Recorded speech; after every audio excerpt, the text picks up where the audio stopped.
Hello and welcome to the 35th episode of Inside Music. I'm your host, James Shotwell, and on this episode, I'm speaking with my good buddy, Chris Harris.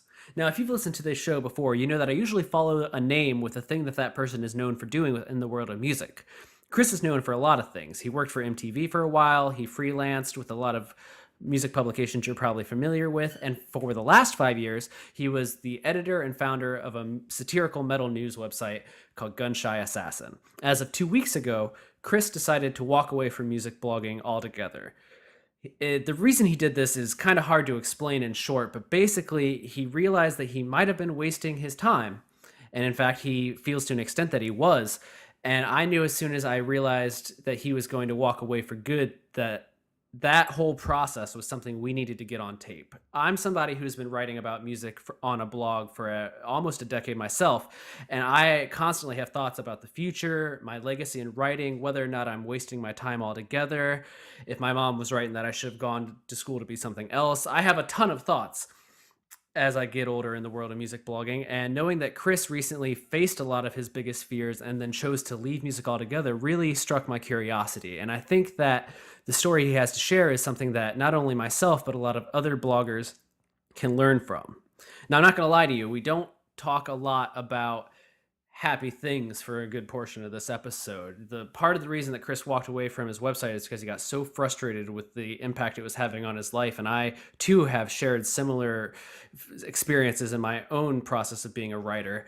And we talk about those things at length, but as a result, I think we create something that could actually do some good in the world of music blogging moving forward. And I'm not trying to toot our own horn or say that this is the best podcast ever recorded, because it's not. But for people who are interested in music writing, or who are currently in music writing, or who are maybe even thinking about one day pursuing music writing, there is definitely something here that you should hear. Before we get there, however, I wanted to tell you about our sponsor. Inside Music is only made possible by Holix, the internet's leading digital promotional distribution platform. Whether you're looking to get your music in front of the press, or you need a little help fighting piracy, Holix has the tools you need. For more information on Holix and access to a free 30-day trial, visit www.holix.com. That's www.haulix.com. Okay? Let's get to the show.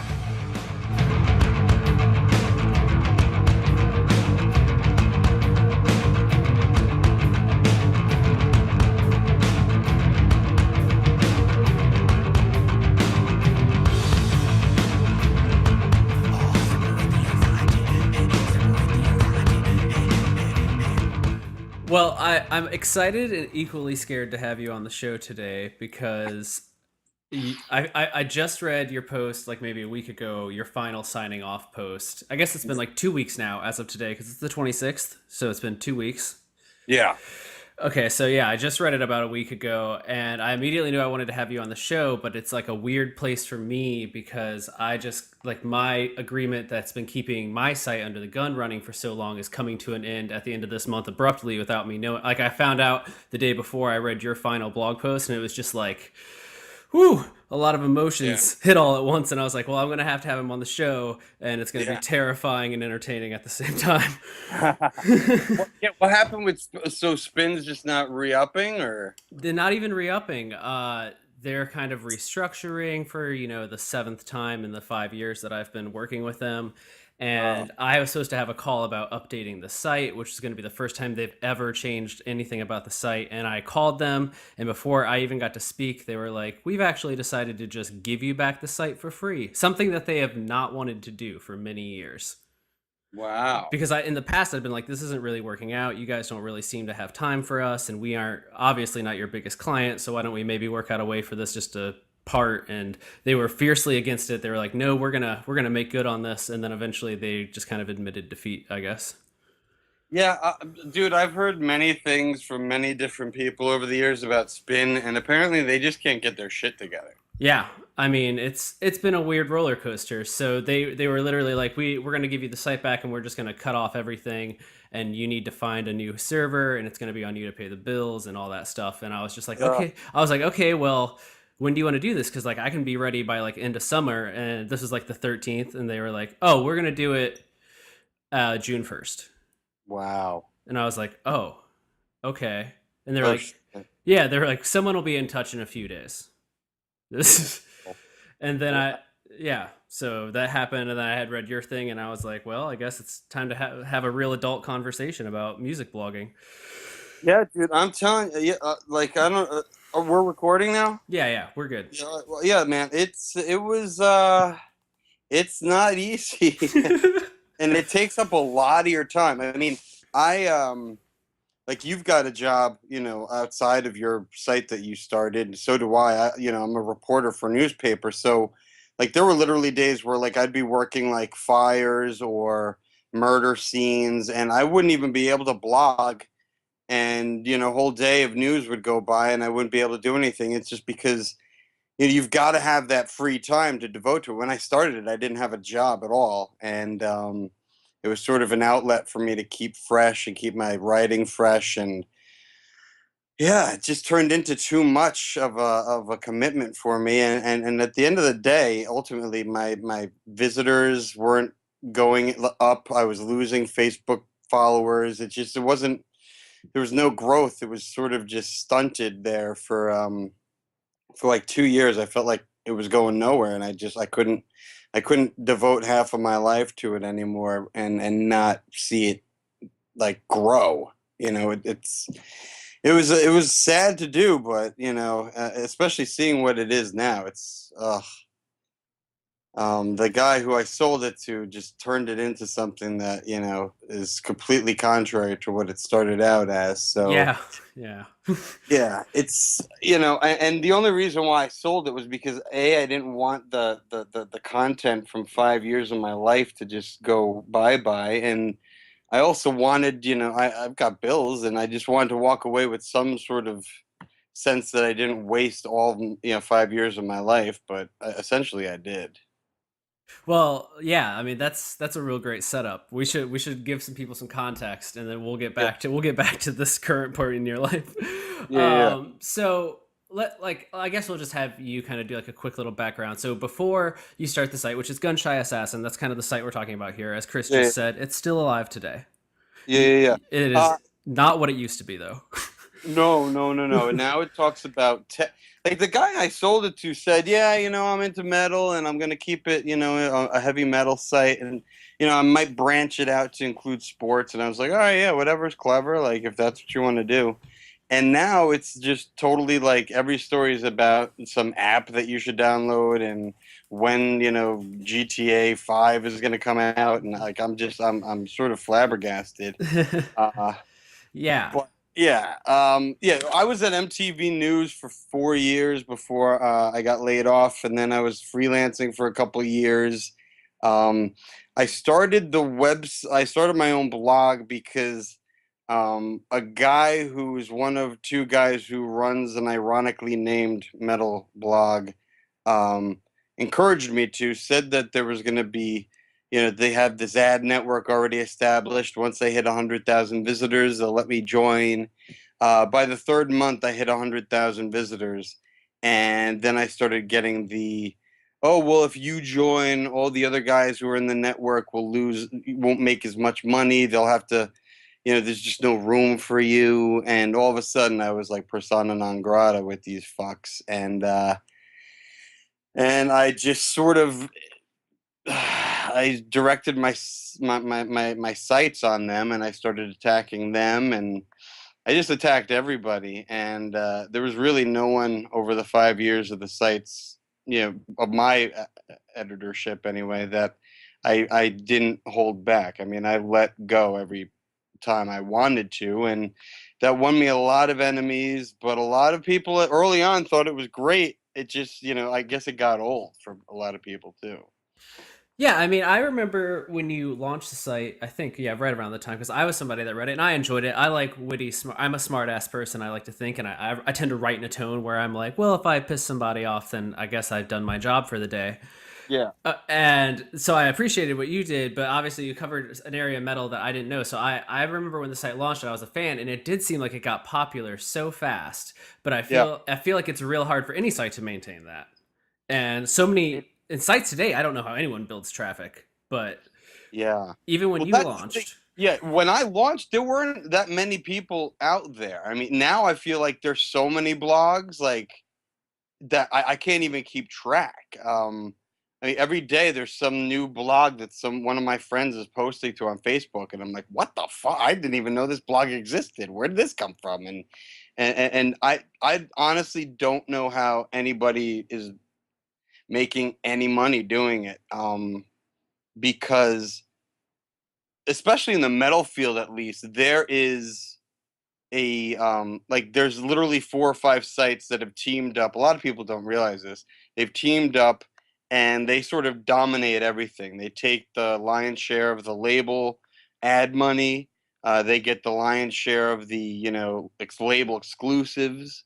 Um, and they share news with each other. Like if one of these sites here's a tip, like a breaking news tip about some guy getting arrested or some tour rumor, he shares it with the other sites, and so they can all like sort of coordinate and get it online at the same time, so they all look like they broke it. I mean, it's just when you've got like 5 or 6 websites, all like the big ones, all sort of teamed up, it's sort of hard to be a guppy in that pond and get any of the food. Yeah, that's kind of been my impression, and that's I mean that's why I ended up with Spin in the first place. Is they're like we're gonna do that same thing but with alternative, and it's funny because even back then in 2010 they used metal as an example for what they were talking about. Like that's kind of been a long standing thing in the world of music blogging. Yeah. Yeah, and I agree with you. I don't know how anyone makes money out of it today, and I don't think a lot of young writers start off thinking they want to make money because I mean, like you, I didn't have a job. I was also in college when I started my site, but then you leave college or you grow up a little bit more, and like your site ran for 5 years before, right? Did you do 5 years of Yeah, gunshot? yeah. 5 years total, yeah. And your life changes a lot in 5 years. It Uh, did. It did. yeah, and even though you have been writing for a long time, like everything you need, like your needs change, and then you like you touched on this before, but like there are days when you can't post, and there are days when you may not even think about the site because you have like all these adult things going on in your reality. Yeah, yeah. I mean, listen, my final post, one of the things I did in there, and I don't know if any of them read it, because I mean, I know some of my ex-girlfriends used to read my blog like obsessively after we broke up, but I don't know if they read it anymore. But I literally, yeah, I said I apologized to these chicks because there were days when my blog literally made us late for things because, oh God, Tim Lambesis got arrested.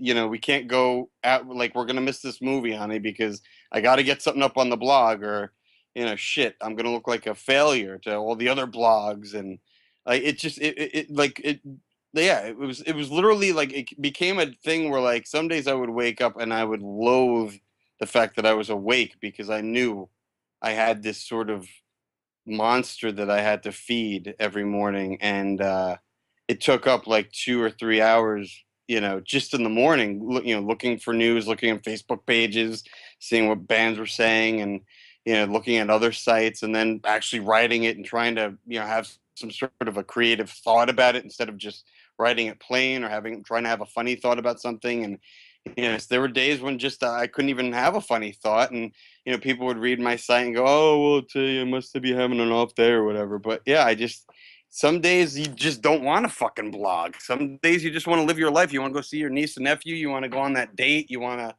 just sit down and catch up on Game of Thrones. But you've got this fucking blog over your head, and it's almost like a little black cloud. When it's not raining money down on you, it just rains down misery and stress. And I mean, my final Facebook post was thanks everybody, and goodbye everybody, and thanks for the heartburn, because I probably have an ulcer I should name after my website. No, definitely. Let me ask you this with that on that same token. Did you take a vacation in those 5 years? No. Yeah, that's what I thought. That's what I No, thought. no, I haven't been on a plane since last time I was on a plane, they didn't have baggage fees. Let's just put it that way.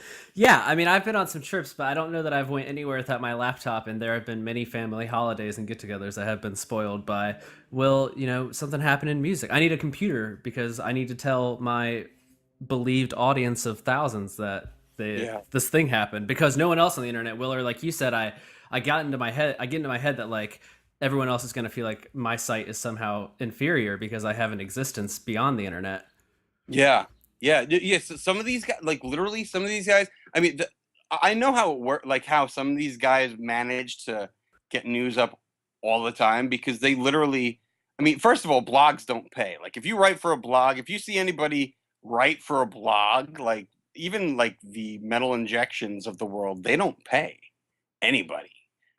You write those posts for the honor of being on that so-called blog and for the byline. You don't get paid. And in some instances you even pay for tickets and you cover shows and they never reimburse you, these sites, because there's no money to pay any writers. So first of all, that's doing a great disservice to anybody who writes and professionally, because when you write for free, that just decredits and devalues what you're able to do. Um, Second of all, I mean, these websites, they. Oh fuck, where was I going with that? I don't even remember.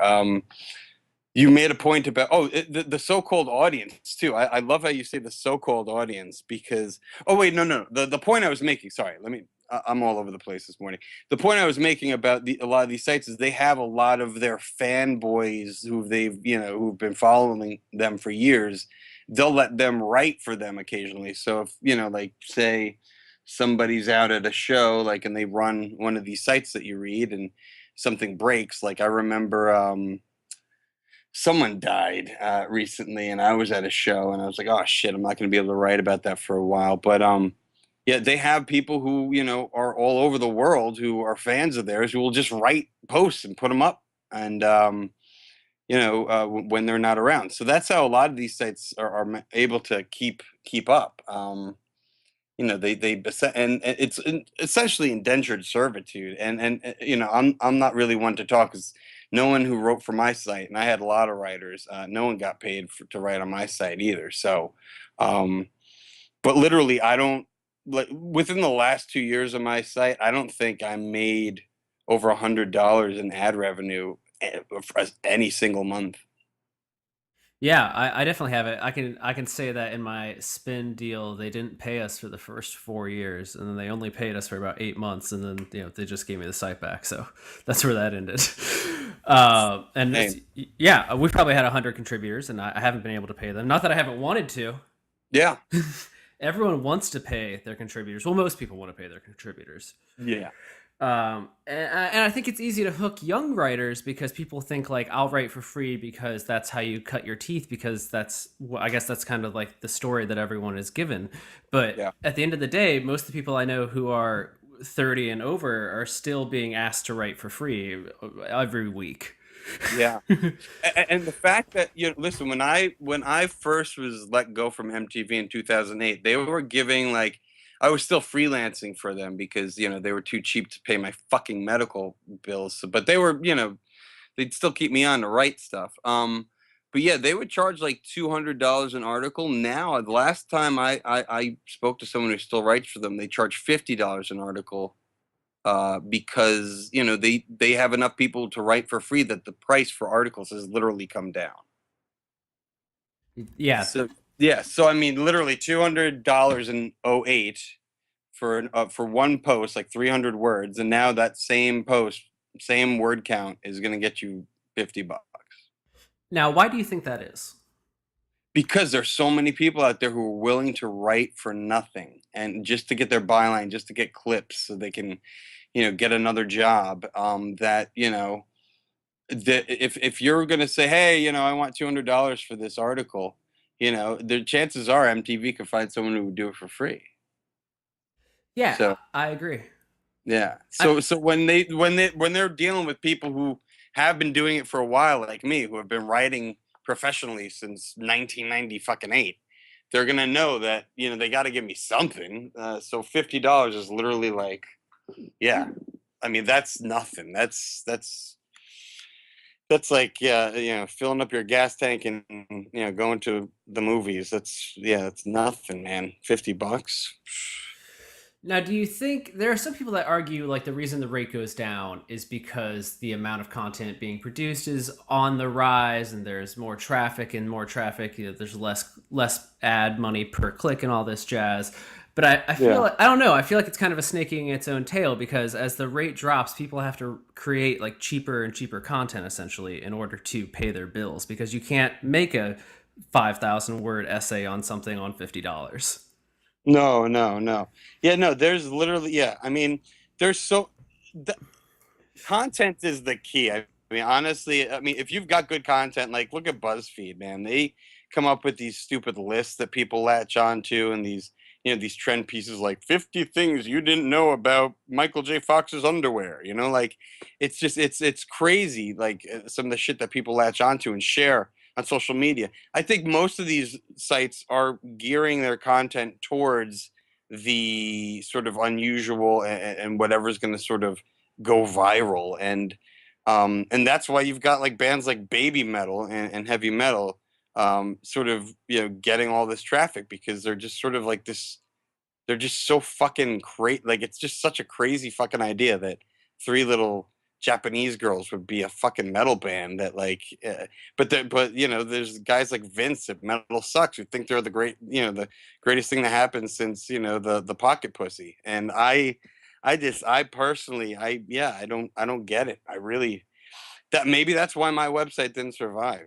Because I wrote about shit that I wanted to either promote or wanted to, point out to people to avoid, or I wrote about bands that I cared about. It just I didn't try to cater to the lowest common denominator. Maybe that's where I went wrong. I mean, I get that though because even there are times where I've created like a listicle or something that I felt I knew in my head was disposable, but I was like, I don't know, I have an idea for a stupid list, like let's see what happens. And then you see the kind of numbers that that generates, and then you think about the piece that you recently poured your heart and soul in and the 23 clicks that it generated. Yeah. And I don't know, like it's hard. Like I see both sides of the coin where I understand the argument where people are like, well, if BuzzFeed is essentially setting the tone for like what is working in digital journalism and everyone follows that model because BuzzFeed is making all the money. But I Yeah. also see the side where it's like, yeah, but that's not like quality. Like there's in no way in 10 years would you be talking to your child and be like, this one time I read the list of the 23 facts I didn't know about Doug, the TV series, and Yeah. it changed my life. But I Yeah. there are specific like editorials about music that I've read that I'm like, I wish I had this like physically so that I could share it with people in the future. But I don't know. I see both. So, like I said, like I see both sides of the coin for people that I guess work in the executive positions that have to be like, well, this site makes money, this site doesn't make money, and all and, Yeah. that stuff. But as on the writing side of it, you really have to like make a choice between like, do you want to be a quality writer or a quantity writer? Yeah.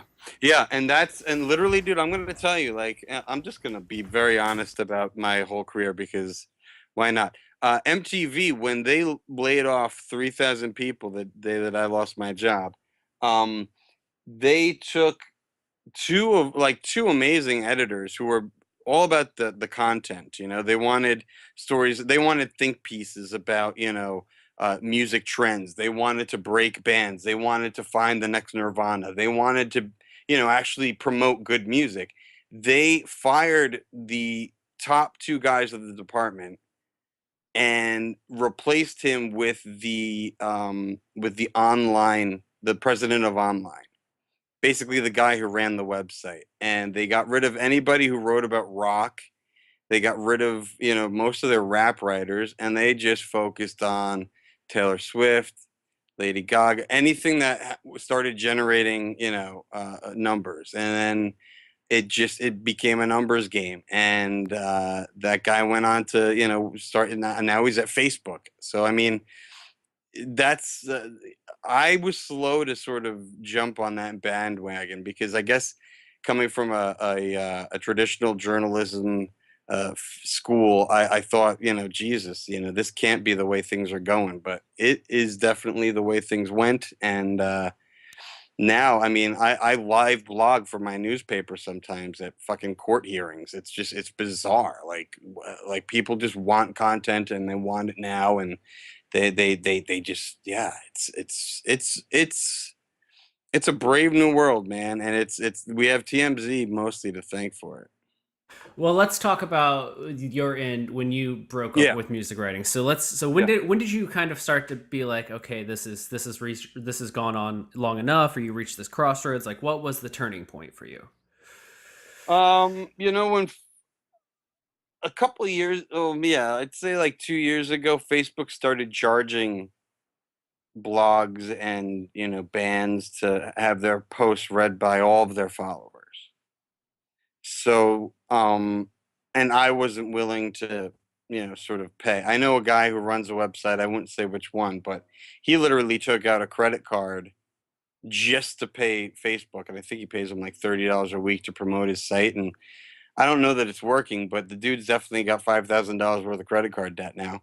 Um, it that definitely hurt because people used to see my stories on Facebook and they wouldn't even go to the website necessarily, to that front page. They would just rely on Facebook to fill their news feed with my posts. And it got to a point where people were missing shit. And, I would get emails like, "Hey, Chris, why didn't you write about, Lars Ulrich lighting his farts on fire at the, at the Fuel Fest 2004?" And I was like, "Well, I did. Here's a link, man. Why didn't you see it?"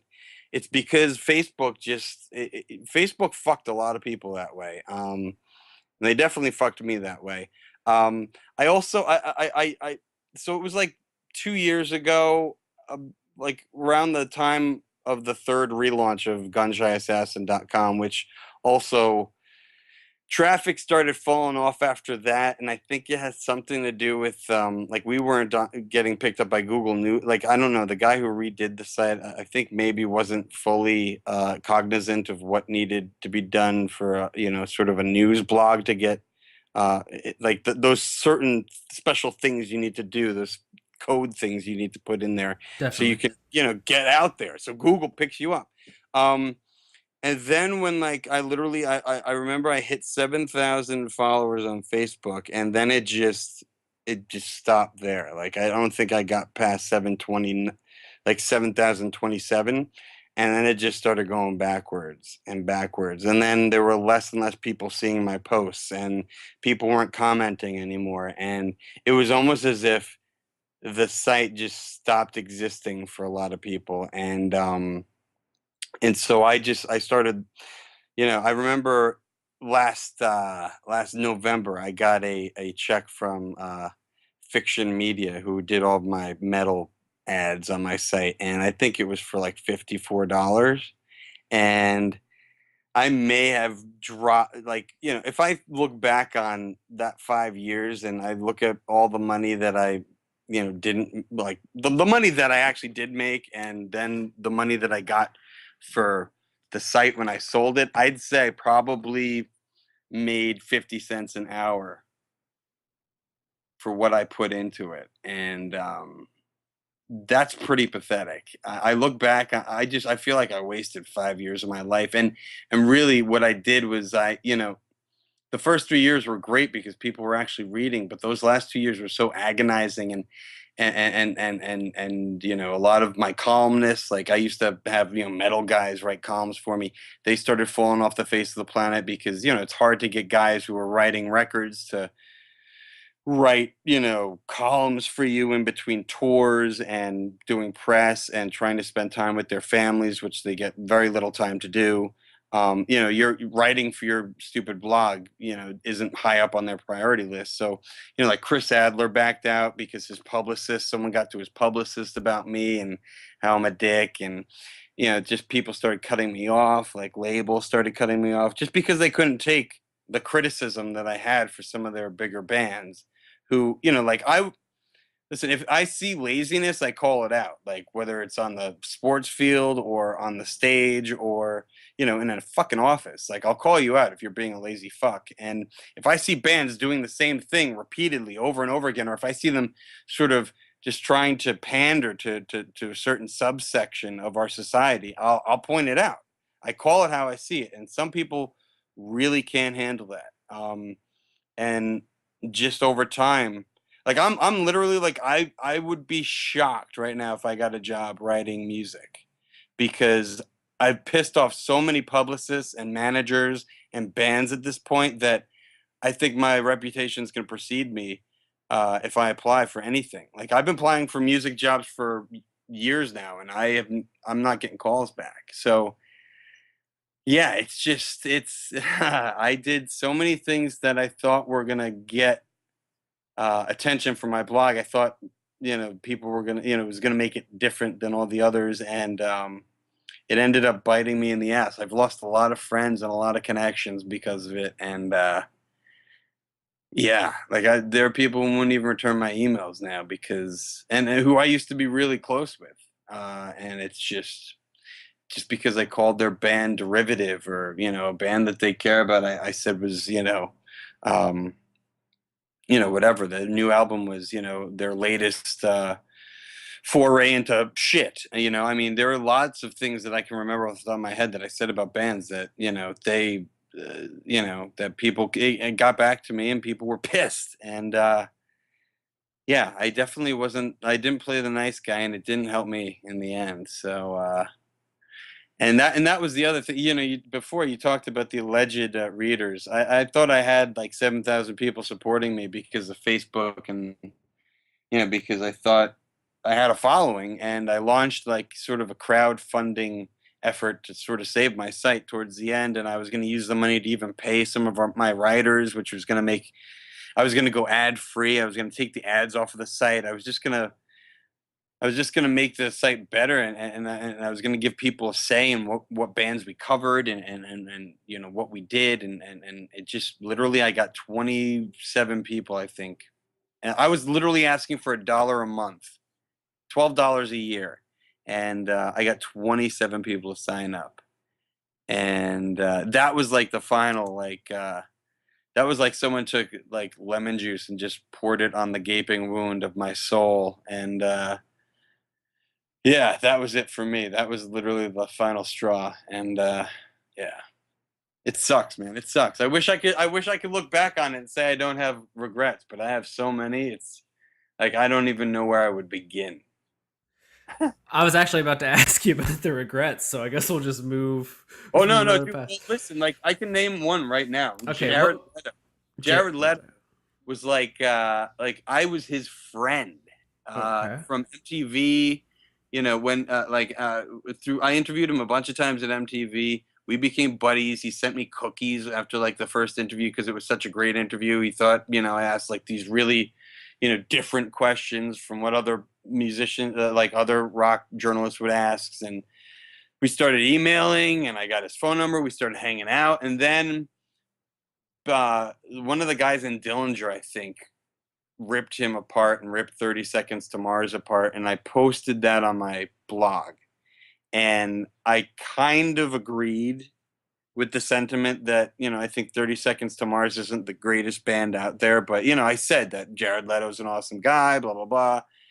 And yeah, I wrote him like maybe like 5 months after, because I hadn't heard from him 5 months after that post, and I was like, "Hey man, what's going on? I'm just checking in." And he's like, "Yeah, I don't even remember what he said, but he basically told me to fuck off because of what I wrote on my website." And like he was trying to help me get my screenplays seen by people in Hollywood, and yeah, that just all ended. Chris Adler doesn't talk to me anymore. From Lamb of God, we used to be good buddies. I went, when they were recording that last album, I actually went into the studio in New York to watch him track drums, and his publicist and I had a little falling out. And this was like well before I even started my website, but over like 5 years, or like 4 years, her nagging finally got to him, and he stopped talking to me. Um, because she kept telling him, it's bad for the band. Your association with this site is bad for the band, and eventually she got the other guys in the band to put pressure on him, and he fucking, he basically told me, he avoided me for like 5 months, and then finally told me, "Hey, listen, I can't deal with you anymore. If you want to talk to me, you got to go through my publicist." And that was a blow. Yeah, Um, he was a contributor to the site for a long time, right? Yeah, yeah, yeah, yeah. Like I said, like I had this falling out with his publicist like a year before I even started Gun Shy, and then he started his association with the site like maybe a year and a half in, and yeah, and then like I think yeah, like in late 2014 is when he told me, and I didn't even have the balls to tell any of my readers for like 3 months because I thought, shit, this is like gonna lose me so many people because there are so many people here, specifically because Chris Adler is associated with this website. So yeah, but when I finally did announce it, I did see a drop off of people, and I guess the publicist won.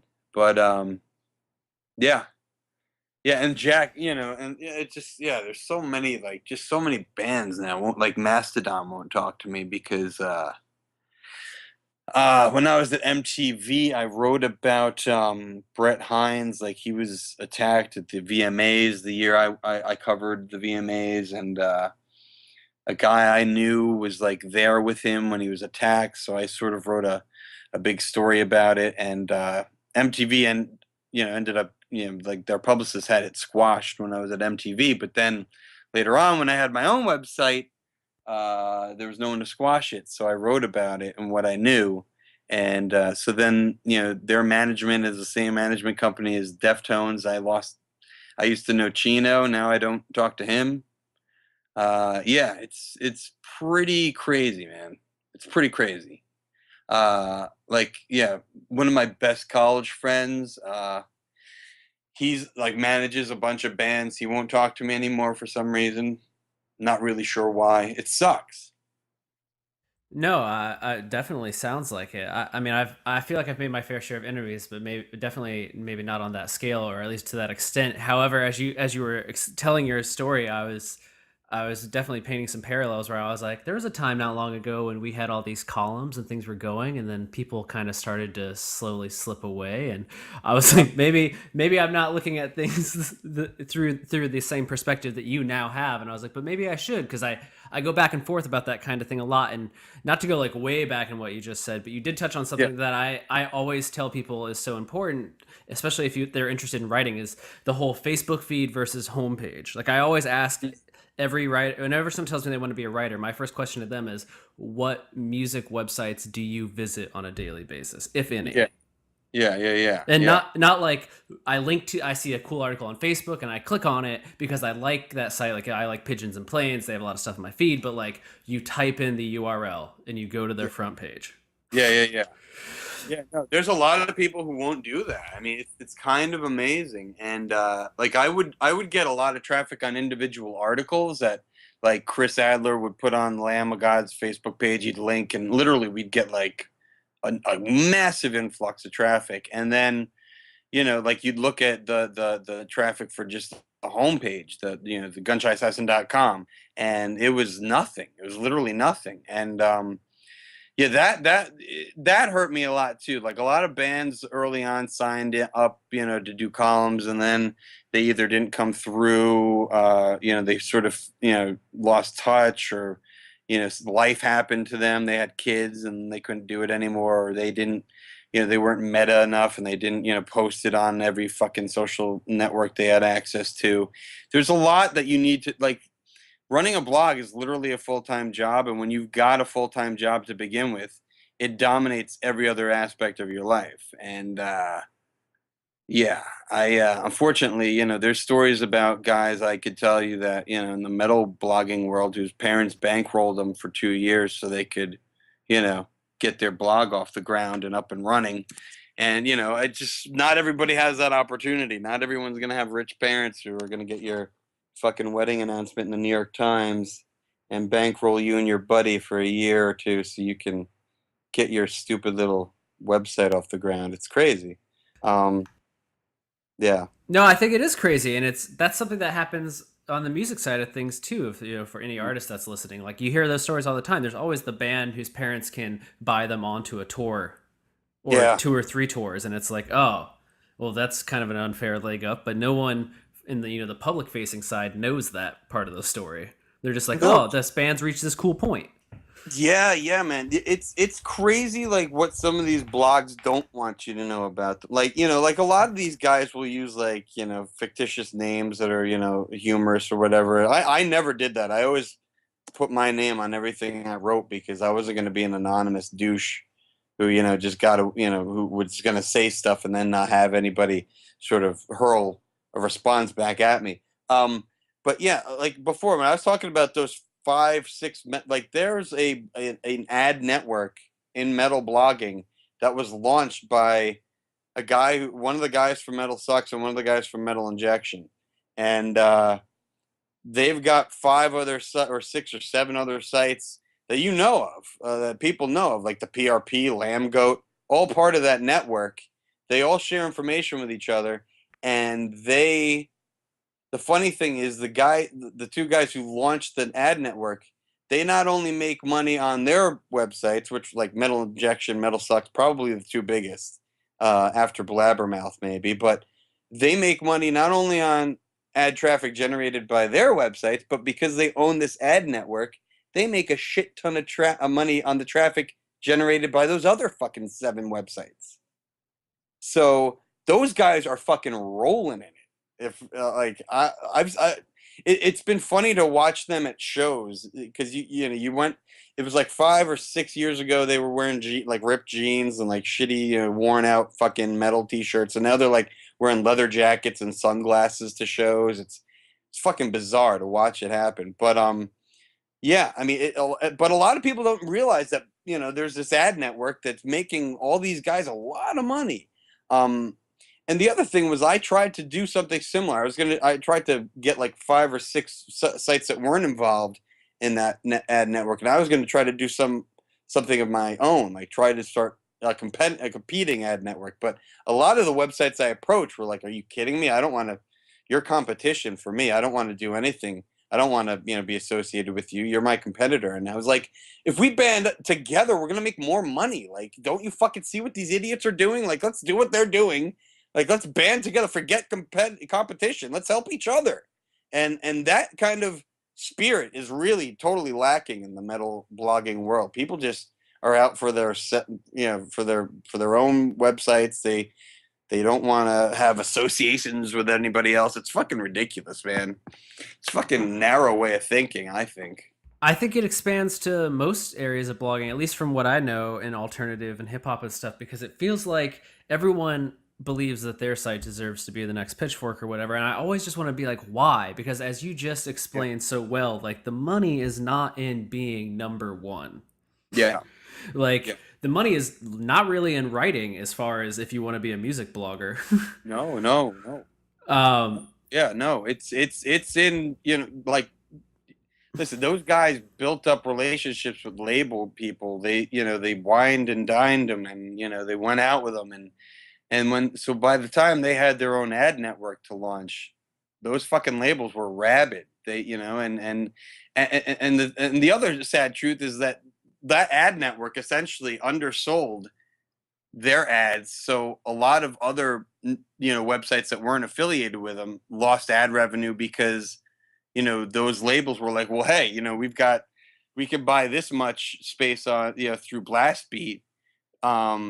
And but for your website, for the same amount of money, we can't get that much. Like like they would buy less space. It's I don't know, man. There's just so much wrong with it. There's just like I always thought metal was like a genre where people sort of banded together and they united and they supported one another, and it's just that fucking just a sheer lack of support. Like even my crowdfunding campaign, no other website posted about it. No other website has actually posted about my website shutting down or like folding. Like no one wrote about it. Like I used to write about, like when Invisible Oranges changed hands, I wrote about it.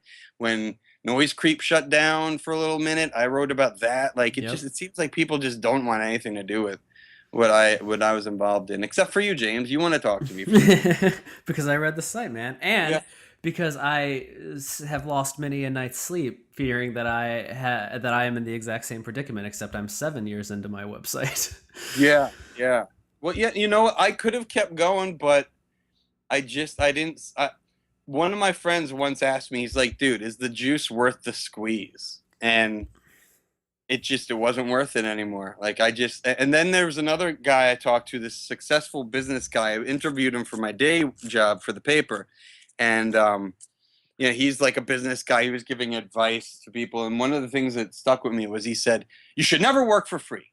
Don't work for free. If you work for free, you're a fucking asshole, and you deserve everything you get."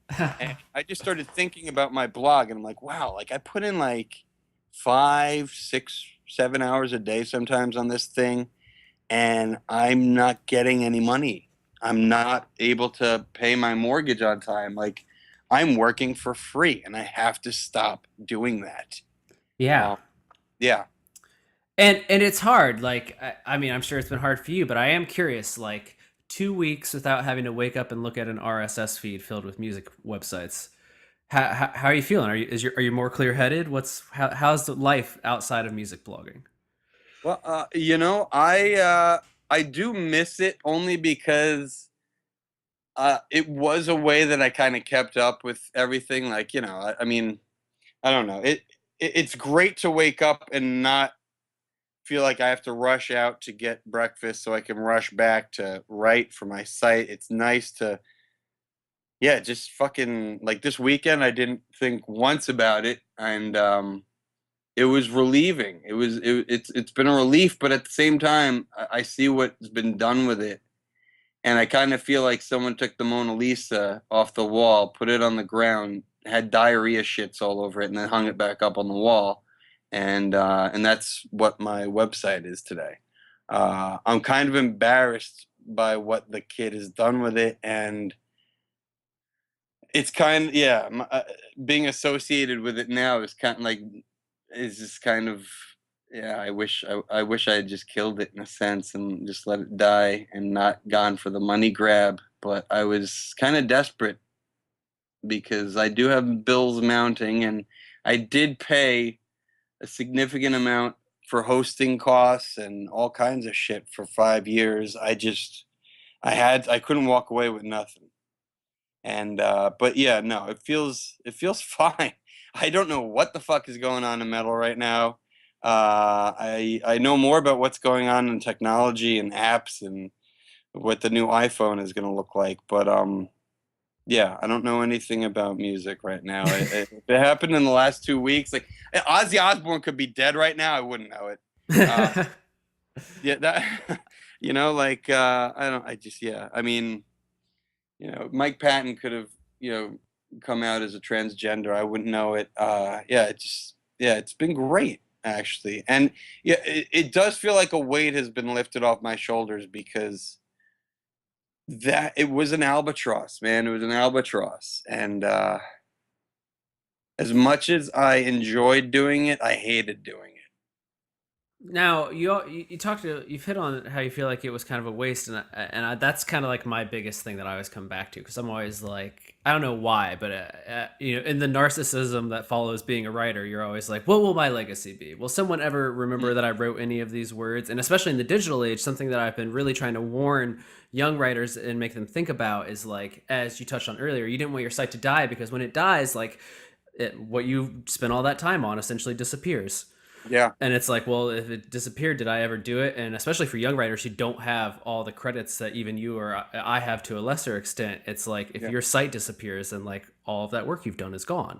And yeah, yeah, we, our industry hasn't really figured out how to be like, well, did you write 100 articles for Noise Creep? Because those hmm, articles don't exist anymore, or whatever it happens to be. So, yeah. have you thought about that? Like, do you feel like you have a legacy in music writing? Do you even care anymore? Like, that's my mistake. Is I want to walk away and be like, I spent all that time, nobody remembers me, and I wasted my 20s.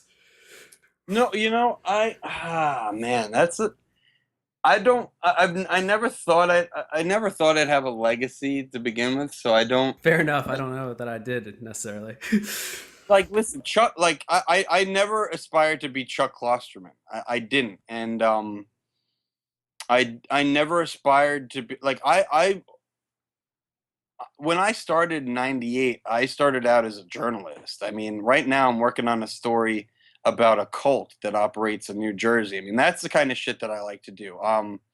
Like, I once, sort of infiltrated a frat house when I worked at a paper in Hartford because I was younger looking, and so I was like, I basically pledged a frat for a story, um, and which you won't even find online. It's so long ago that that happened. But yeah, I mean, I used to when I was in Hartford, I did a story on male prostitutes. I spent 4 months just hanging out with male hookers, and watching them, disappear into cars with suburban married men, and give them blowjobs and shit. And that's the kind of stuff I've always wanted to do. The job at MTV, that's how I got into music writing, mostly because they hired me because of my news background. They wanted someone who was going to be able to, cover trials and had that news experience, someone who didn't just come from the entertainment world, someone who came from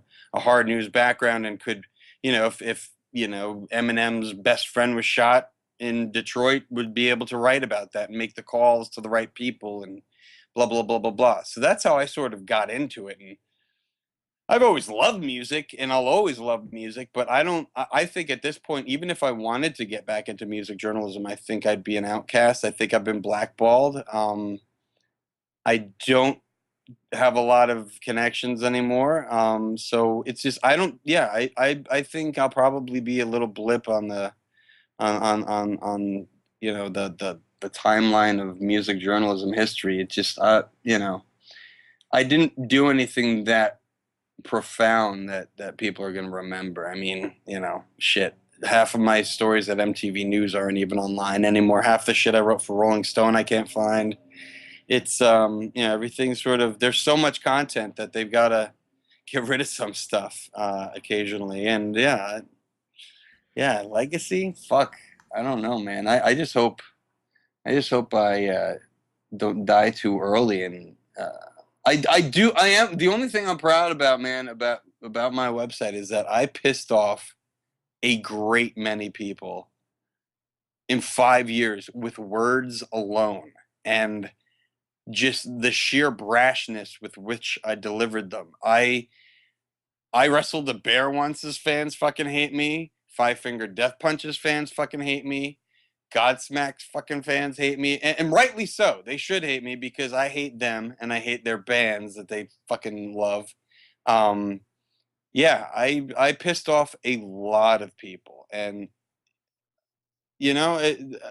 I forget who said it to me once, but someone said if you're pissing people off, you're doing something right. So yeah, I mean maybe Gunshy will just go down as one of those websites that for 5 years was a thorn in the side of fucking shitty bands. And yeah, maybe that's all it'll be remembered as. And yeah, who knows? 5 years from now, I might be, you and me, the world might not even be here, James. The world might not even be here at the rate we're going. And so yeah, who the fuck knows, man? I hope I don't know. If I'm remembered for anything, I hope it's by women and that I was a great lover. That's all. That's fair. Yeah. I wrestled a bear once. Was just on the show like 3 weeks ago. So I mean, you're together Oh man. again. Yeah, they hate me. They when they went they for some reason a few years back they announced that they were with their new album going to become a black metal band. And they released this picture of them in corpse paint, and everybody bought into it. Metal Sucks revealed it as like exclusive news, and I guess I was the only one who didn't immediately think that it was a joke because they sent out a press release by their official publicist. Like, publicists don't send out joke press releases, so I didn't. So I thought it was legit, and then like the next day they were like, "Ha, we're just kidding," and I sort of ripped into them for being fucking lame and just I don't know. Maybe you like them, James, but um, yeah, I'd rather hear gunshots come from my parents' bedroom than listen to their music. Um, There's that but yeah, writer's wit. they're just and so it's one of those things where like yeah, I ripped into them. They shared that post on Facebook, and literally like if you read through there, you'll see like some of the comments that people left. It's hilarious what some of these I wrestled the bear fans wished upon me, like AIDS. One of them wished I got AIDS. One of them wished that like every future female in my family line had HPV. Um, just all kinds of horrible things like that. That my firstborn would die in my arms. Like, yeah, it was awful. but hilarious at the same time. And if you can spark some shit like that, then I guess you're doing something a little right. I don't know. Yeah, I mean, what is life like when you stop receiving death threats from anonymous people on the internet? I You mean, know, you're still a journalist. I guess you can still do it. I get anonymous threats all the time. I mean, yeah. Yeah, Yeah. once I finish this story that I'm working on about this cult, I'm gonna get a lot of. I actually thought the other day I was being followed because this cult is like, it's like a doomsday cult, and they think the world's gonna end soon, and they force women to get abortions. It's very much like Scientology, only they think like this woman in South Korea is God, and they're very well funded. So I don't know. Maybe it's the paranoid journalist in me, but yeah, I thought I was being followed the other day. Because I've been working on this thing for like 3 months, so Yeah, we- that's way more interesting than whatever's happening in metal today. yeah, I don't know. All I will say is the new Faith No More record is really worth giving a chance if skeptics out there.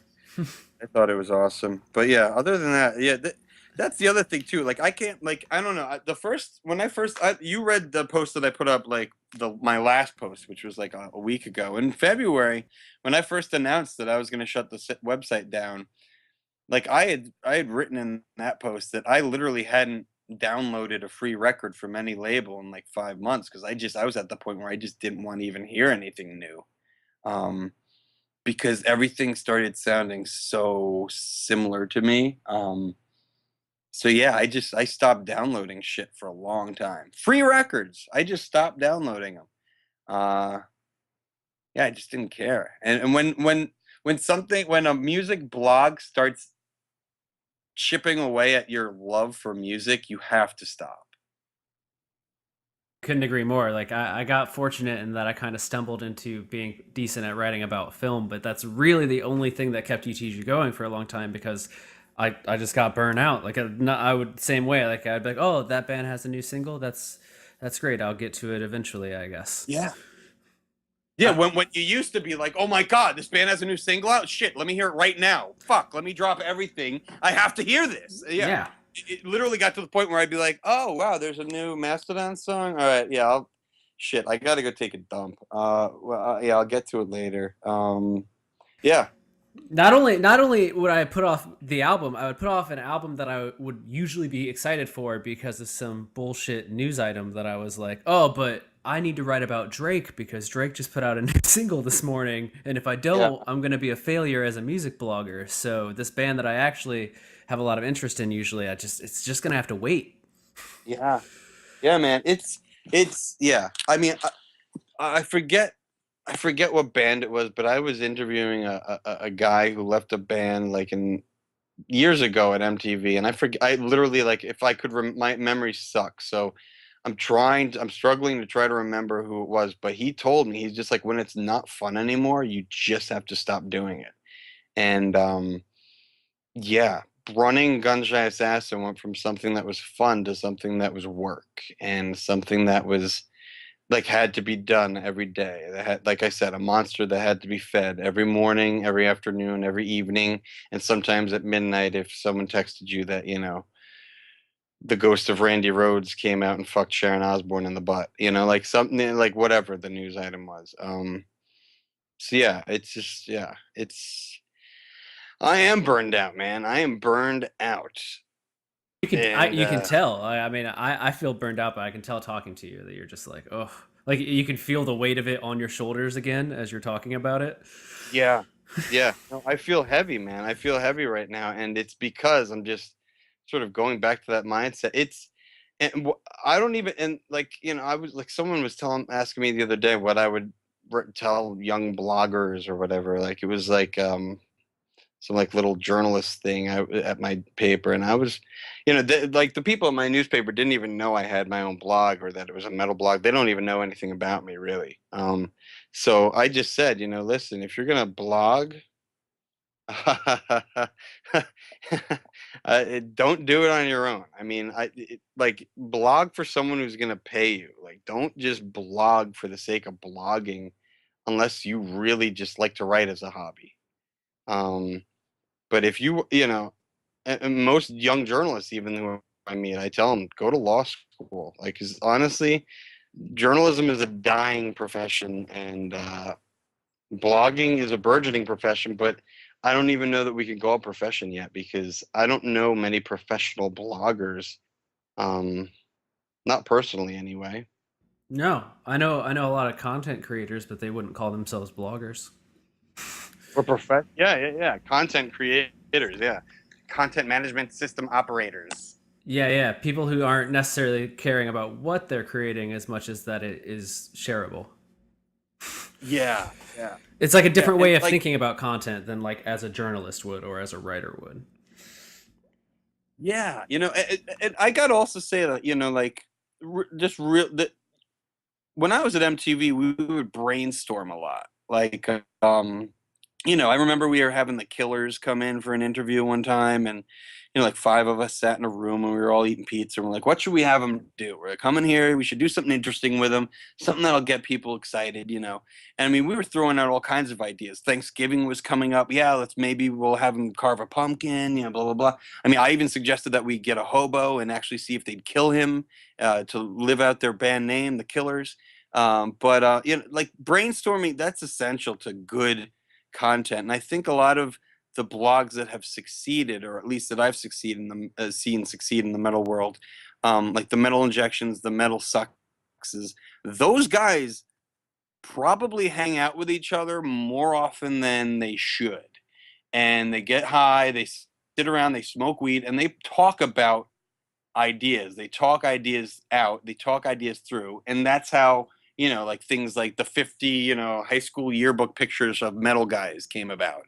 That was like even Rolling Stone shared that was on Metal Sucks.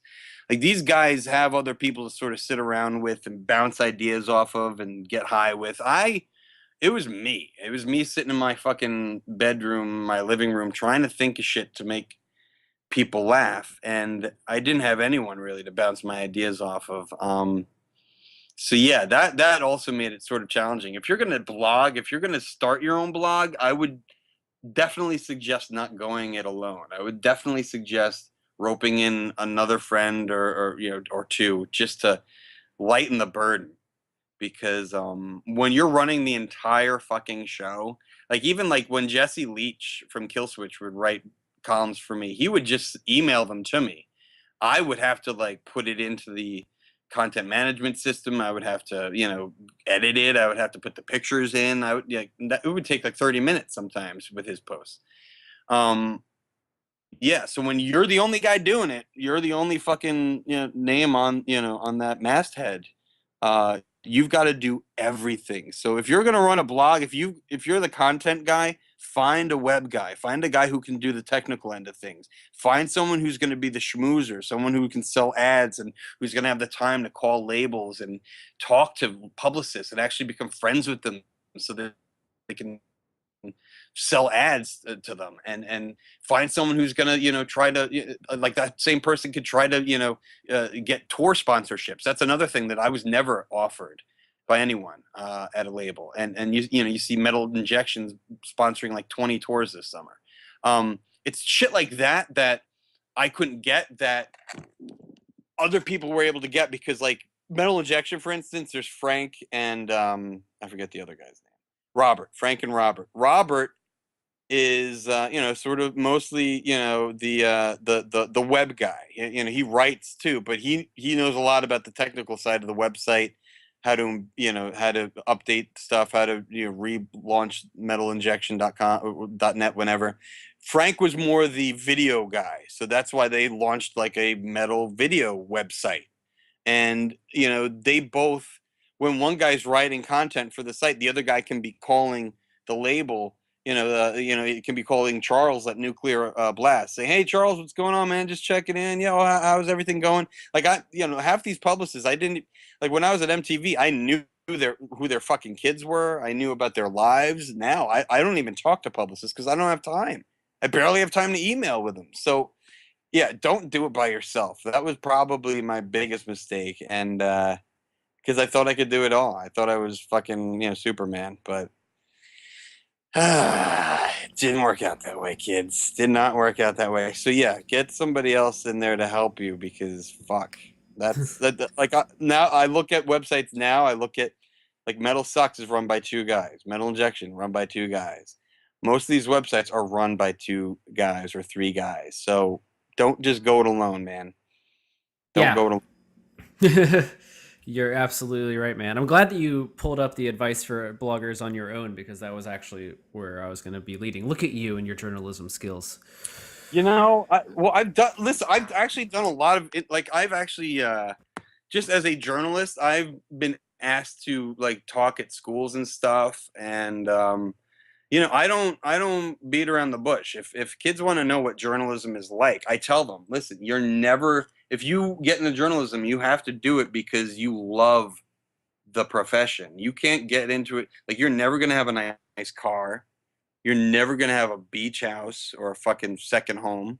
You're probably going to struggle to pay your mortgage, but you're going to help a lot of people, or expose social injustice, or bring corruption to light, and that in itself is going to be a reward that no money can buy. But but if you are into material things, if you need to have a Mercedes Benz one day, don't be a journalist. You will not get one. You won't. No, I mean, listen, journalists are probably the most underpaid people on the planet after, sewage workers. Because those guys should be making hundreds of thousands for dealing with raw sewage. Got like I literally, I don't know. I work probably 45, 50 hours a week for my day job, and I'm literally only allowed to put in for 37 and a half hours. That's ridiculous. Because because that's what. And listen, the other thing about journalism is like someone told me early on, they're just like, if you're not willing to do something, there's 1,000 people waiting in line behind you who are willing to do it in journalism. And so it's hard to say no for certain assignments. Like, the only time I've ever said no to an assignment was when they wanted me to go to Newtown, Connecticut after the shooting to like interview parents, and I was like, yeah, I'm not going to go bother people who just lost their little kids in a mass shooting. I'm not going to go bother people like that. I'm not doing it. Yeah, that I can But understand that one. yeah. But yeah, it's tough, man. It's tough. You're not going to be rich. And James can tell you the same thing, man. If you want to be a writer, unless you sell a book, the only people I know who make money who write are, guys who own ad networks, and people who write books. And even the people who write books don't really make a lot. So, And and I, content managers. and who? Content manager. Yeah, Yeah, content managers. believe it. Uh, yeah, I always tell people if they want to become a writer, the best way to do it is they feel free to run a blog, but find a job that allows you to be creative in a writing aspect or be a Yeah, journalist. Like what I do at Holics, I technically am our marketing person, but I'm getting a lot of creative freedom to be a writer at the same yeah. time. But I would never tell someone that I get paid just to be a writer.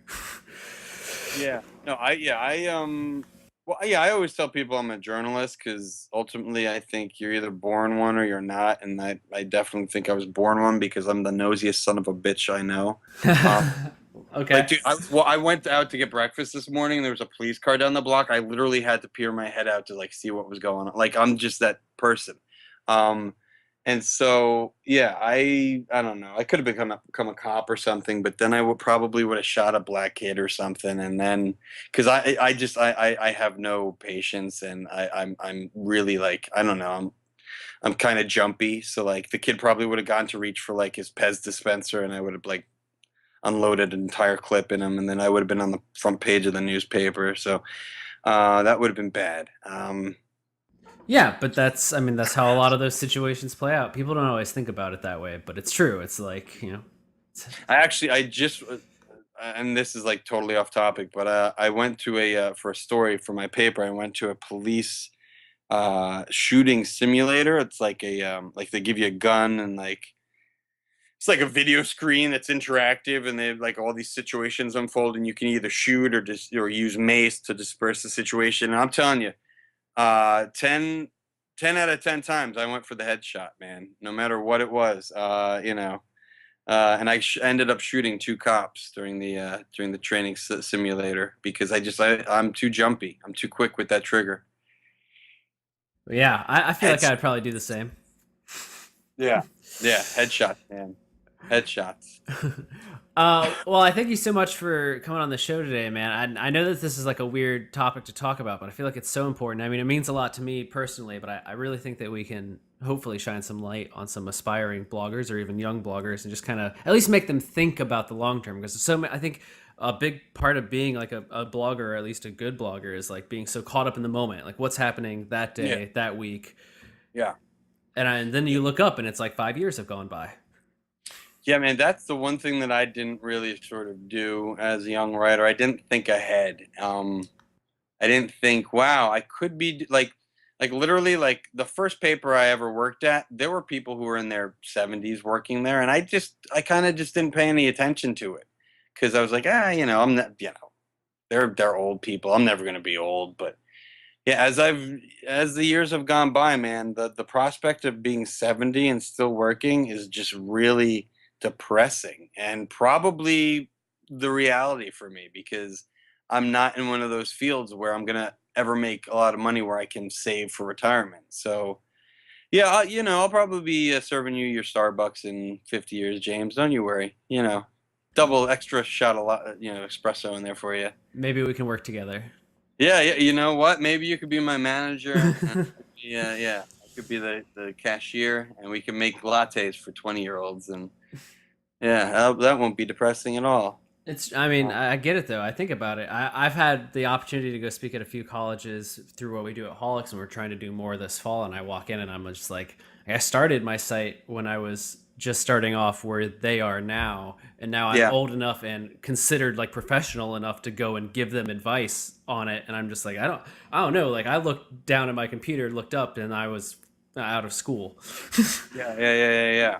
uh, Yeah, yeah. The only reason why started my blog was I lost my job at MTV, and then I went to AOL. I was sort of freelancing there. I lost that gig, and then one of these douche nozzles from Metal Sucks told me to start my own blog, and they'd let me into their ad network, and they didn't. And so yeah, I literally got.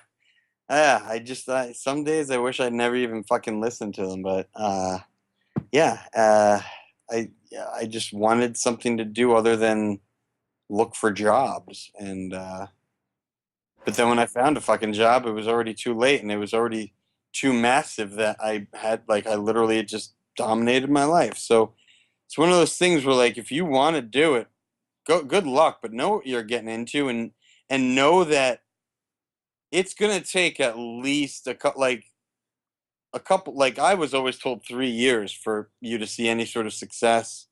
It might not take that long, but to sustain any sort of success is going to take a long time, and you really need to um, be putting up content that is so fucking awesome that people have no choice but to fucking click on it. Like that's the only way I see it working. Like I've been thinking about it. The last 2 years of my website, I was trying to think of ways to make it better, to improve it, to get more people to read it. And I, most of my efforts came up incredibly short. And it's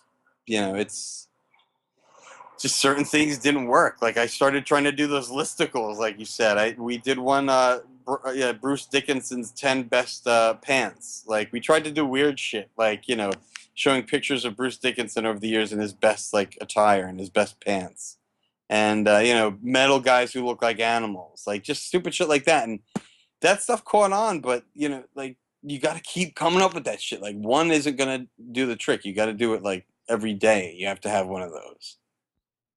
I yeah. don't know. I don't No, know. I think that's good advice, man. I think that we've covered a lot of ground here, and I hope people walk away from it with some stuff. Let me give you the opportunity to do this. Every show has a soundtrack, some intro music and stuff. We haven't really talked about a specific band at any point, so do you have a song, new or old, that you think should be kind of the soundtrack to this recording? Oy vey. There was a song that was going through my head a lot when I was like battling, like, oh shit. There's a new. Have you listened to the new Fade the Moral yet? Yeah, I have. The one song, Separation Anxiety, off of that record just gets me like, I don't know, like that I was relating a lot to that too, because there was like I was separating myself from that website and I had a lot of anxiety about it, but ultimately it led to sort of some cathartic kind of moment where I realized that I was wasting my time. And I hate to fucking say that too. Holy shit. It fucking sucks to say that I wasted my time, but I wasted my goddamn time. Holy shit. Well, I don't think it was a complete waste, but I'm not gonna take it away from you at the same time because I feel the same way about my own efforts, and I get Yeah. that. I Yeah. 100% get that. So, Yeah. Yeah. well, at least know that I enjoyed it. Thanks, James. I appreciate it, man. You were definitely an early supporter, and there were definitely a lot of bands that were early supporters and everything. I just, the money and the and favoritism and politics won out, and in the end, yeah, I don't know. I literally like 2 years ago, there were guys who worked at other websites that I talked to, like the guy Jason over at the Gauntlet, other people at other websites. They would tell me they'd go out, they'd be talking to publicists who would like literally shit talk me to no end, like so I eat, and then like who were just absolute pleasures with me, like in person. So it's also you also have to realize that a lot of people, what they think about you is almost always worse than you actually thought Yeah. in the music industry. Like whatever you think someone thinks about you in the music industry, it's almost 10 times worse than what you actually think it is. So if you think someone hates you in the music industry, they fucking want you dead and buried. And they may be actively pursuing that. They may be actually talking to Suge Knight about it, trying to arrange something. So yeah, it's a dangerous world. I know James has to go to his lunch. His lunch break is coming up soon. So. No, we set our own. We don't have an office at Holics, so I No? kind Oh, of. you're home? Yeah, I'm home all day. Oh shit, good for you, man. And I'm actually flying to Minnesota this week to see the rest of the Holics team. I actually haven't met them in person before. Oh wow, okay. Wow. All it came along at the right time, man. It's like just when everybody was like, how are we going to distribute records and keep track and sort of make sure people aren't, I mean, it hasn't completely stopped, piracy, but it definitely is helping. But we're proactive, which is always what I say matters. Is like we're trying. Yeah, yeah. Like No, seemingly every label has decided, yeah, this is the way we're going to go. So, yeah, most not a lot of majors, but many have, and I feel like a lot. Like I just did an appearance at a conference last month in Pennsylvania, launch music conference, and I got up there and I actually just told people like flat out, I was like, you might not know this, but the battle against piracy, like that continues. Like there are still people fighting that fight every day, even yeah. though it's not in headlines anymore. And afterwards, all these kids came up to me and they're like, I didn't really know that people were still working to end that. I thought we had just kind of accepted it. And I was like, we've never accepted it. No, no. No, I know too many guys who dumped too much of their life into like music and are like broke, like cannot pay. Like if they get in a car accident tomorrow, they're fucked.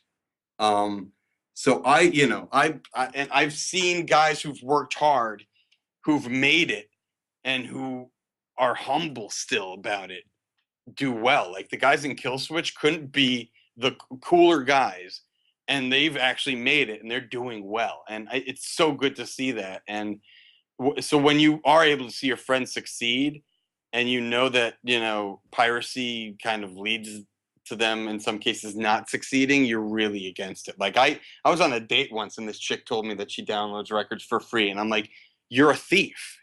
And she's like, what? And I'm like, you're a fucking thief. You know that, right? Like, as long as you know you're a fucking thief. Like, you can download all the fucking free records you want, but you're a fucking thief. And she started crying at the table, got up, went to the bathroom, and came back and was just like still crying. She's like, you're a fucking jerk. You didn't have to be so mean. And I'm like, I've seen piracy destroy like the hopes and dreams of too many of my fucking friends. Like, no, you're a thief. You are breaking the law, and you suck, and this date is over. Yeah. And I probably would have hate fucked her still, but I didn't go through it. So. No, I mean, I've had a similar conversations with people though before, and I've been like, you're literally destroying my industry. Like, I understand that it's simple and it's fun and everyone does it or whatever it is you believe, but at the end of the day, like, I know people who have lost their job as a result of downsizing, or bands that haven't been able to reach the heights that their talent deserved because no one would buy a record because it leaked 3 months early. And Yeah, I yeah. those stories all exist, and for whatever reason, like, we've just kind of accepted, like, I don't know, it's like this weird culture where we're just like, well, some people are gonna get shot, essentially. Like, some artists are just gonna get screwed.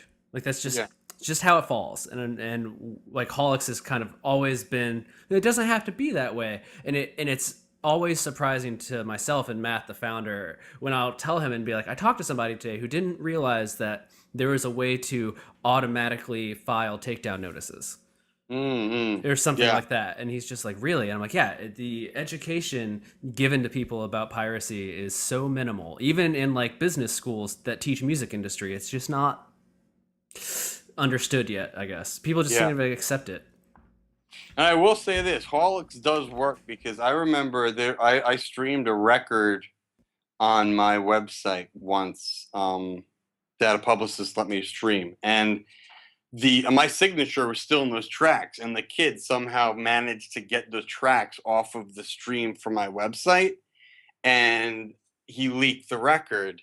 And the publicist called me the next fucking day. It was like, "Did you leak this record?" Like, they tracked it right back to me. Yeah, we have that happen sometimes, and people don't people don't think that anyone ever follows up that stuff, and they do. It happens all the time. Yeah, and yeah, yeah, yeah. they don't understand like how high tech it is, like how you just described it. They rip it and we can still trace it back, like things like that are really kind of cool technical advancements, but because they kind of serve to fight the freedom of media in some Yeah, people's minds, that yeah. doesn't really get coverage. And it really also, it's such a bummer that like almost all like and almost all records that and I think this is probably a true statement. I hope it is.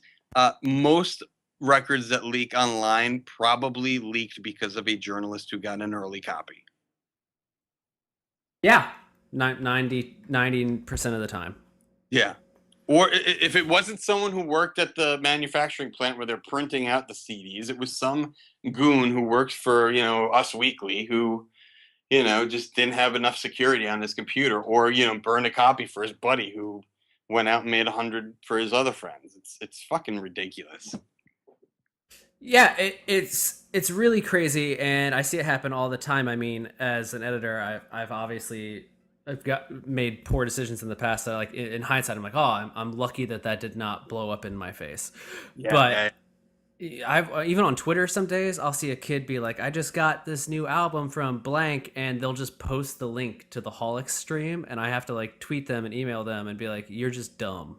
Like, I don't wow. know what else to tell you, but like, there's a gigantic explicit warning, Yeah, yeah, yeah, yeah, and yeah, you yeah. just Every time you completely look download past one of it. those songs, you've got to like sign an agreement or something. Yeah, Yeah, yeah, and then they just post it, and they're like, "Here's a link to listen to this new album," and we have to like, I'll email Matt, and we'll just exchange a conversation that's just like, how does this, why, and part of it's because the journalists don't know better, but also it's like this lack of vetting on the behalf of publicists who are asked to get as much coverage as possible from these blogs that you don't really know who's behind them. yeah, yeah. No, yeah, most of these people, yeah. I don't. Yeah, it's one of those situations where it's just I think the Holics idea. It was at the right time, at the right place, at the right moment. That guy, whoever came up with the idea, it was a great idea, and all the indie publicists I deal with use it. So it's definitely impressive. I wish I was somehow involved with that early on. I'd probably be a happier person. You're gonna be fine.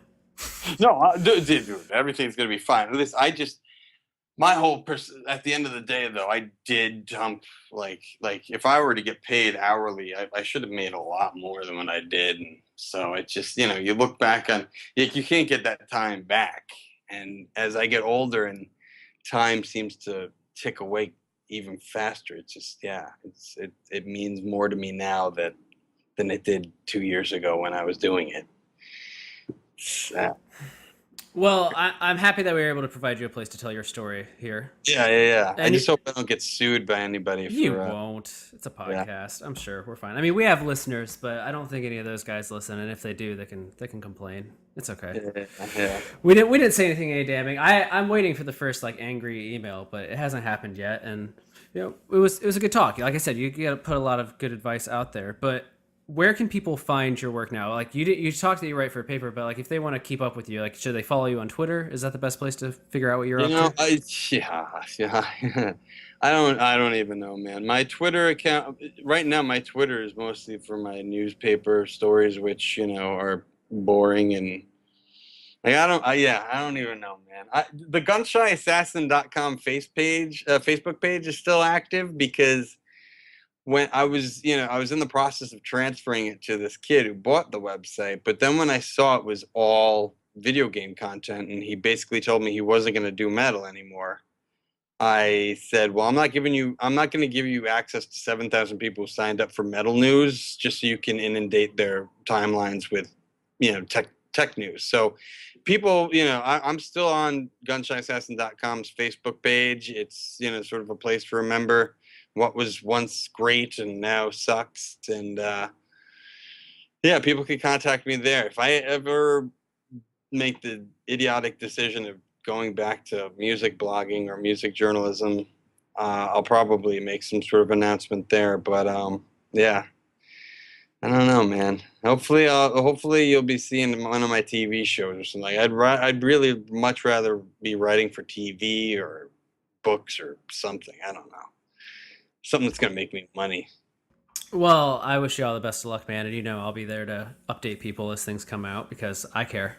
I care Yeah, what thank happens you. next. And dude, seriously, thank you for coming on and talking about all this. I know that you wanted to get some of it off your chest, but I also am just I've probably annoyed the lady in my life to death, being like, I don't know what I'm gonna do next, and does it Yeah, matter? Does any of this matter? Do I matter? yeah, Typical narcissistic writer questions. yeah. Oh, dude, I asked them all. Yeah, I know that there are other people who are out there who have these questions, and there's not really a place for it. I always tell people that there are two things that our industry really lacks, and one of them is a support system for people who are like, "What the hell am I doing?" after the first like burst of, "Oh my god, I'm a writer," Yeah. and the second one is like we really suck at archiving anything. Like Yeah. there is no like rock journalism archive or music journalism archive. It's just there are issues of Cream somewhere and issues of Rolling Stone in another place, and that's Yeah. it. And all the hundreds of scenes in between are just dust. So those are two things we really worry about, but we tackled one of those things today and at length, and I appreciate you coming on to do that. No problem, dude. No problem. Anytime. Yeah, it's funny. I most if I Google like my name in MTV News, it's most of what comes up is like Wikipedia page links. Yeah, like Like tracking back to something you said. yeah, and then I'll click on that link and it'll go to a dead link. So it's like some of this shit just it's amazing that stuff from 2008 isn't even, important enough to keep on a website. It's just so weird. It's so weird. I don't know That's what half these people are doing when they make these decisions, but yeah, it was good talking with you, James, and I appreciate the chance too. Let me know when it's up. Like, how long does it take to usually get them on? This one might go up today. Actually, I have I have my review at Holics coming up soon, and I always create a bunch of marketing materials to kind of help me talk about what my plan is for the next year. And I've been like, I'm almost done, but I'm at that point where I'm like, I'd rather do something else than finish this for whatever reason. Yeah. So I'll probably work on editing this podcast for a while before I dive back into the marketing stuff. I mean, year three for anyone listening, year three of Holics is going to be pretty insane. Um, I mean, at least it looks that way on paper, Wow. as it hasn't happened yet. Yeah, are they going to? Are they expanding? Like, what's the plan? Yeah, we have some things in the works. A lot of it I can't talk about from the platform perspective, but Yeah. on my end with the marketing, the podcast has been growing. The podcast is still pretty new, so that's going to develop. And then I mentioned it earlier, but we have this Holics Live program that I'm trying to implement in the fall, where we'll be doing like a lot of college appearances and like basically doing a 1-day music panel at a college that is changes in every city. So they would fly me out to talk about hawks and like what we do against piracy and obviously music journalism. And then I would bring along friends from the area, like regional professionals, to talk Yeah. about what they do, publicity, marketing, management, whatever it is. And then we basically go and talk to students about what they do, all kind of done through the guise of holics. Because my entire mission with the company has always been to align us with like building a better music industry, like what we fight every day to ensure the future of the music business. So by doing this educational thing, we just, we align ourselves with like working towards that place. Wow. That's awesome, man. That's my goal anyways. You know what I mean? Yeah, It's yeah, like it's a a good big goal. idea. Education. I always tell people that like in another life I probably would have been a teacher, and in hindsight maybe I should have been a teacher. But Yeah. now that I have college debt from going to school for music business, I'm going to teach music business without getting a teaching degree. Yeah. At least that's what I'm trying to do. Yeah, yeah. So you want to be a teacher ultimately? Ultimately, I mean, I would love to write forever, but I'm a realist about that, and I can talk to people about how to write successfully. So, Mm. I know that I'd be content doing that. Yeah. So, That'd be nice. Yeah, that'd be nice. to feel like all this knowledge is going to help somebody else, that would do something. That would make it not a waste in my mind. Yeah. We'll see what happens. We'll see what happens, man. Well, good luck to you too, man. And yeah, definitely stay in touch on Facebook and everything. It's I'll be around. So All right, man. Well, you have a great day. I'll talk to you you soon. too. Take care, James. Yep. Bye bye. Bye.